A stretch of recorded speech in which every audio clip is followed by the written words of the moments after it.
Hi, everyone. Welcome to the product demo here at the Nanopore community meeting. My name is Rachel, and I'm a technical product manager here.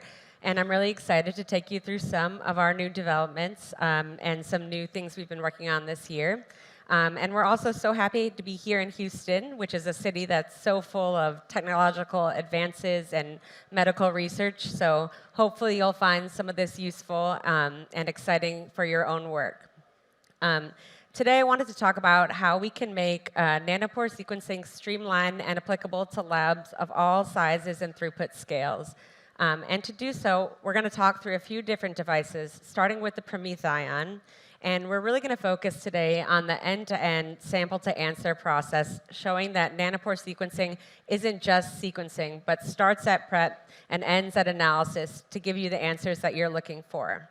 And if you take anything away from the demo today, it should be that there are three main benefits to nanopore sequencing, one of them being comprehensiveness of biological insight, one being automatability, and one being portability.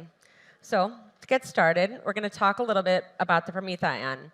And our PromethION range of devices, from the P2 through the P48, are all powered by the PromethION flow cell.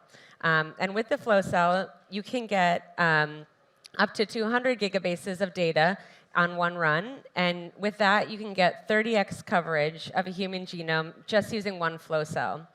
Additionally, you get super rich data, including methylation. And you can use this data to do further analysis, which I'll talk about in a bit. But you're going to get all the data you wanted, and maybe some that you didn't even know you needed. Also, with the Nanopore community and the protocols that we have there, we have extraction protocols and prep protocols for all different sample types. And here, as we're talking about human genomics, we have a prep protocol that gives you reads that end up with N50 of 30 kb using our Kit 14 chemistry. And to talk a little bit more about the actual reads and the fact that Nanopore is so flexible and customizable, I want to talk a little bit first about simplex reads and then duplex reads. So simplex reads are going to be useful for getting deep genomic insight for things like SVs, SNVs, methylation, and simplex reads give a high molecule, single molecule accuracy over Q20, and these reads will be more than useful for most applications. However, if you're working on genome assemblies and applications that have complex regions, duplex reads might be of interest to you. And these have enhanced single molecule accuracy over Q30. So with these two options, you have different ways to access the data and make sure that you're getting the most out of your experiment. And to help with duplex, I want to first talk about how we've integrated setting up duplex and visualizing it in Minnow. So now in Minnow, you can set up duplex as you're setting up a sequencing run, meaning that you don't have to go outside and use the command line anymore. And anyone with a high duplex flow cell can just get started and get running with duplex. And it's just as simple as using a toggle and choosing the duplex-specific base calling model. Additionally, you can do duplex post-run base calling in the same method within Minnow. And to visualize the duplex data, we've come up with some new graphs for Minnow. And the first one of these is the Q-score histogram. So this graph will be available both for simplex and duplex experiments, and this shows the distribution of quality scores throughout your run and gives you an option to view both simplex and duplex, or one or the other, so you can get exactly what you're looking for and make sure your experiment is progressing how you want. The other graph that we've come up with that is specific for duplex experiments is the duplex cumulative output graph. And this one gives you a chance to see your output combined, simplex or duplex, both, either, and you can see it in reads and bases. So you can be very sure that you have all you need to go forward to analysis. So when you better understand getting your data, you can better understand analyzing your data. And before we talk about data analysis, I'm sure many of you have seen this video, but if you haven't, we're going to check out a video about epitome.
So while I'm sure many of you are already familiar with Epitome, we've made a lot of changes this year to improve Epitome and what we have to offer.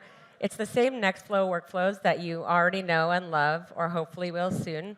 But if you saw from the video, this year we're also releasing cloud functionality for Epitome, meaning that you'll have the option to either compute on your device or local computer or in the cloud, giving you flexibility on how to interpret your data. And following along the example from Prometheon and human genomics, I want to give a brief overview of the human variation report from the human variation workflow. So this is an example of the small variate page of the human variation workflow. And within this workflow, you can get SVs, SNVs, methylation, phasing, CNVs, and more. And the report is intuitive. This is only one section of it. And with that, you can be confident that with one Prometheon flow cell and the data that you get from that, you can do a full comprehensive human genome analysis. So with that, I also want to mention before we move on that the human variation workflow will also be integrated into Minnow in an upcoming version, meaning that it's even easier to do this analysis without leaving the program. So now that we've discussed the comprehensiveness of biological insights, we're going to move on a bit to the streamlined end-to-end and automated nature of the Turbot. So many of you, I'm sure, have seen the Turbot. And if you haven't, it's our new hands-free, simplified, and automated end-to-end solution. And the Turbot does everything. It does extraction, library prep, sequencing, base calling, and data analysis with integrated Epitome as well. The Turbot has an intuitive interface, and it's a controlled and fully repeatable process, meaning that you can be sure it's the same every time, no matter who's running it. And the Turbot is a medium throughput device that is great for projects from 2 to 48 samples and applications such as isolate sequencing to wastewater monitoring. It's easy to install new workflows on the Turbot if your research focus should change. And it has a really nice, new, beautiful interface, as well as a plug-and-play nature, meaning that there's less downtime when you want to add a new workflow, as well as a workflow editor, meaning that you can change some parameters pretty quickly so you can iterate quickly without much downtime. And you don't need to be an expert to use Turbot, although we hope you'll become an expert. But it makes end-to-end sequencing truly accessible for anyone who wants to learn. And additionally, the Turbot has consistent and fully traceable protocols, meaning that if anything should go wrong, you can figure out when and how. On board, there's a thermocycler, sequencer, and compute power, so it really is everything you need. The first version, which is launching in summer of 2024, will have an integrated MinION. And the next version, we hope to have a P2 solo so we can increase the throughput for human and cancer and other types of research with larger genomes. So to round out the discussion of streamlined and accessible sequencing, we're going to end with portability. So I'm sure many of you have seen the Mark 1D device and the iPad. And since it was announced at London Calling, our developer has been really hard at work on a brand new interface.